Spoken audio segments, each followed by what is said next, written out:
शाहूवाडी तालुक्यातील म्हाळसवडे इथल्या गायरानातील 406 सुबाबूळ झाडांची छाटणी करण्याचा ठराव ग्रामपंचायतीने दिला होता। परंतु ठेकेदाराने परवानगी नसलेल्या इतर झाडांचीही मोठ्या प्रमाणात तोड केली आहे। या वृक्षतोड प्रकरणी सखोल चौकशी करून दोषींवर कारवाई करावी अशी मागणी सचिन कांबळे यांनी पत्रकार परिषदेत केली। शाहूवाडी तालुक्यातील म्हाळसवडे इथल्या गायरान जमिनीवरील वृक्षतोड प्रकरण सध्या गाजतंय। या वृक्षतोड प्रकरणी आज सचिन कांबळे यांनी पत्रकार परिषद घेऊन या प्रकरणाची सखोल चौकशी करून दोषींवर कारवाईची मागणी केली आहे।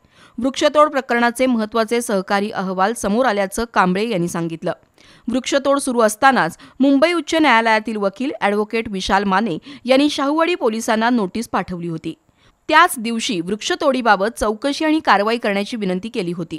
मलकापूरच्या मंडल अधिकाऱ्यांनी वृक्षतोडीचा अहवाल 9 जानेवारीला दिलाय।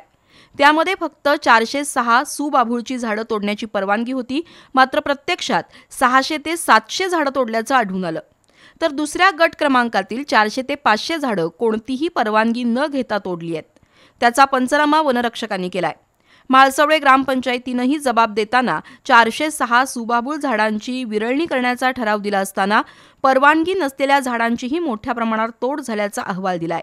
या संपूर्ण प्रकरणाची उच्चस्तरीय चौकशी व्हावी अशी मागणी सचिन कांबळे यांनी केली आहे। पत्रकार परिषदेला प्रकाश माने, ॲडव्होकेट विशाल माने उपस्थित होते।